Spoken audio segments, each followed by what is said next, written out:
மற்றும் தங்களது பக்தி மிகவும் புனிதமானது அக்கா. செல்லுங்கள், மகாதேவருக்கு தீப ஆராதனை காண்பியுங்கள்.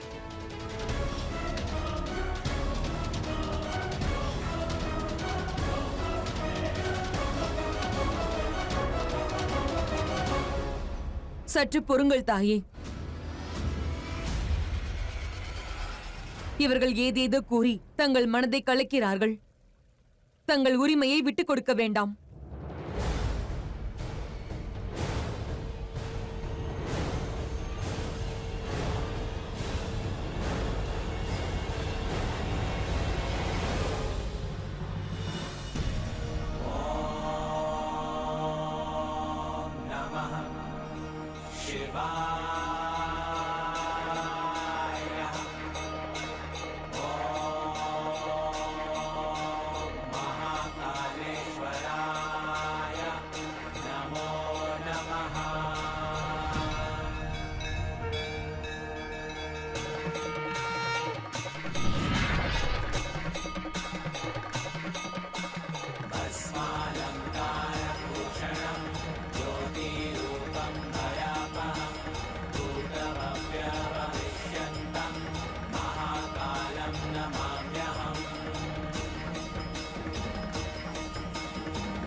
என்னை விடுங்கள். சிவன் மீது பக்தி இல்லாத நீ, மகாதேவர் மீது நம்பிக்கை இல்லாத நீ, மகாதேவரின் தீப ஆராதனையில் பங்கேற்க வேண்டிய அவசியம் கிடையாது. இங்கேயே நில். சிவன் மற்றும் சிவத்துவத்திடமிருந்து விலகியே இரு. விலகி இருக்கப் போவது நான் அல்ல, தாங்கள்தான். கைலாயத்திலிருந்து, சிவத்துவத்திலிருந்து, சிவனிடமிருந்து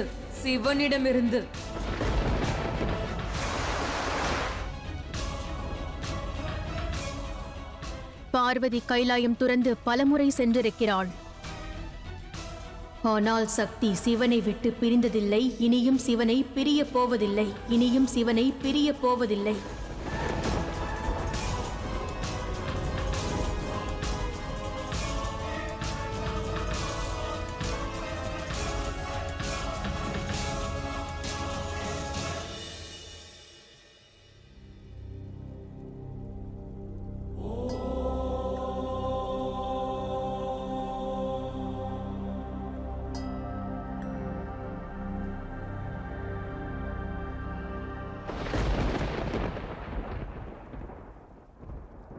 இப்பொழுது தங்கள் மனதிற்கு நிம்மதி கிடைத்துள்ளதா?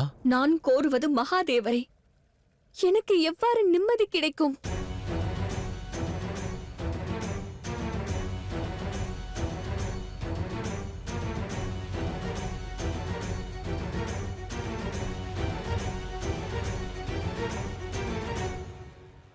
தாங்கள் கண்களை மூடிக்கொள்ளலாம் மகாதேவா, ஆனால் என்னை உதாசீனப்படுத்தாதீர்கள். எனக்கு தேவை கைலாயத்தில் இடம் அல்ல, தங்களின் துணை மகாதேவா. தங்கள் அருகாமையில் எனக்கு ஒரு இடம் வேண்டும். தங்களுடன் இணைந்து வாழ்வதற்கான பாக்கியம் வேண்டும்.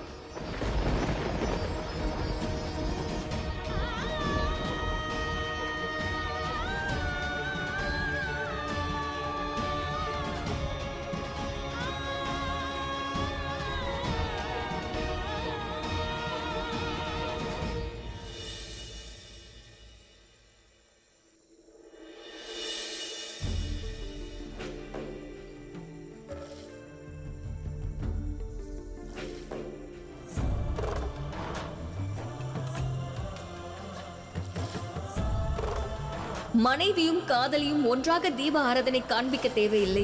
இது நாள் வரை கைலாயத்தில் மகாதேவரின் மனைவி இருந்தாள்.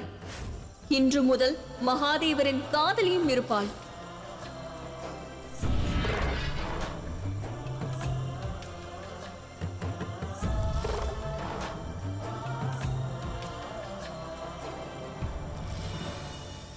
இன்று கைலாயத்தில் நிகழ்ந்தது எவ்விதத்திலும் சரியல்ல மகாதேவா. ஒருவேளை தேவி கங்கை மன்சாவின் பேச்சை கேட்டு ஆடுகிறார்கள் என்றால் தாங்கள் பிரபஞ்சத்தின் மகாதேவர். பிரமையில் இருக்கும் அவர்களின் மதியை சரியான பாதைக்கு கொண்டு வரலாம் அல்லவா?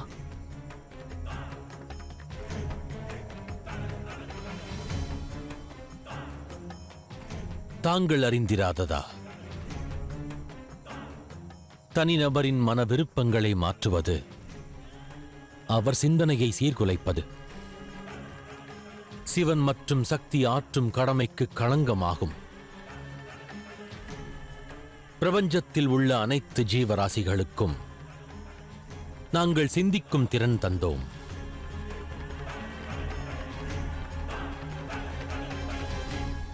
தாங்களே கூறிடுங்கள் நாராயணா, எவ்வாறு தேவி கங்கையிடமிருந்து அவர்களின் உரிமையை பறிப்பது?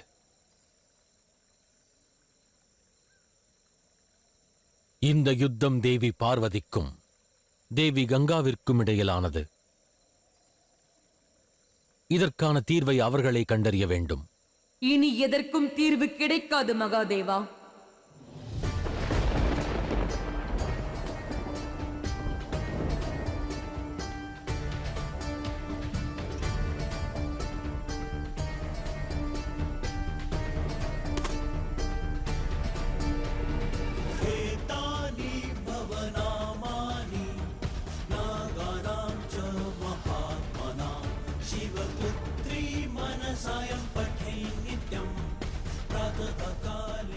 தாங்கள் என்னதான் முயற்சி செய்தாலும் சரி, என்ன சதித்திட்டம் தீட்டினாலும் சரி, இந்த யுத்தத்தினை நான் தொடர்ந்து நடத்துவேன் மகாதேவா. சிவன் மற்றும் சக்தியின் வாழ்க்கையில் இனி எந்த நற்காரியமும் நடக்காது.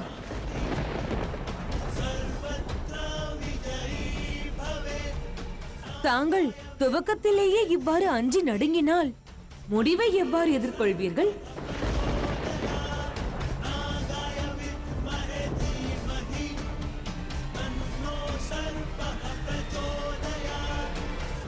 விரோதம் என்ற சமுத்திரத்தில் நீ நீந்திக் கொண்டிருக்கிறாய். அதில் மூழ்கி விடாதே. காலம் கடப்பதற்குள் வெளியே வந்துவிடு. இதை பற்றியெல்லாம் கவலைப்பட வேண்டிய அவசியம் சிவனுக்கும் சக்திக்கும் தான் உள்ளது. ஏனென்றால் இந்த மன்சாவின் விரோதமானது சிவனையும் சக்தியையும் அடியோடு அழிக்கப் போகிறது.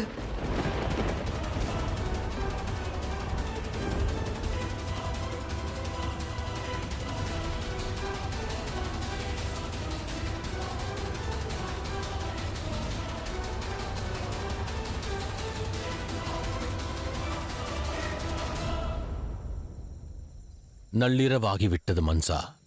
இல்லம் திரும்பிச் செல். உன்னுடைய அன்னை தேவி கத்ரு கவலை கொண்டிருக்கின்றார்கள். நீ களைத்திருப்பாய். செல், சென்று ஓய்வெடுத்துக்கொள்.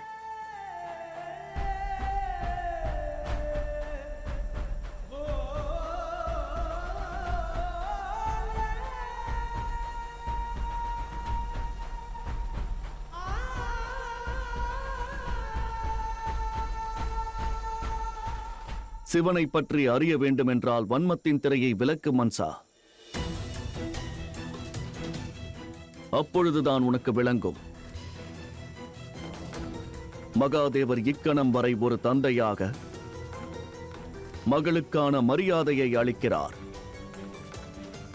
ஒரு தந்தையாக மகளின் தவறுகளை மன்னித்து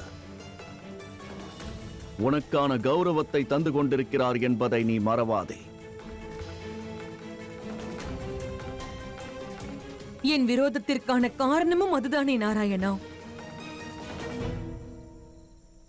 மகாதேவரின் மகளாக இருப்பது எனக்கு சௌபாகியம் அல்ல. இந்த உண்மையை அவருக்கு நான் எடுத்துரைக்க விரும்புகிறேன். இது எனக்கு துர்பாகியமாகும். நாளை சூரிய உதயத்திற்கு பிறகு இந்த விரோதமானது ஒரு புதிய திருப்பத்தை எடுக்கப் போகிறது. ஒரு புதிய திருப்பத்தை எடுக்கப் போகிறது.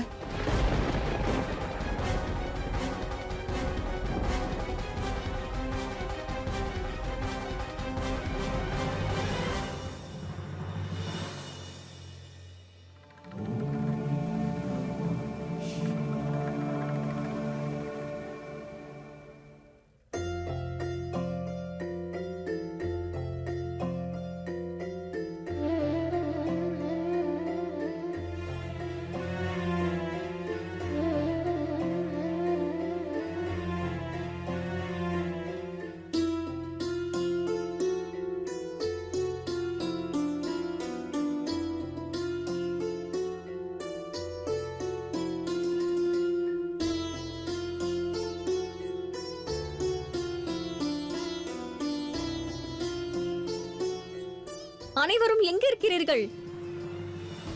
எவரும் இல்லையா? கணேசா, அனைவரும் எங்கே? நீர் எடுத்து வர சென்றிருப்பார்கள். மகாதேவருக்கு அபிஷேகம் செய்ய வேண்டும் அல்லவா? நானும் அங்குதான் செல்கிறேன்.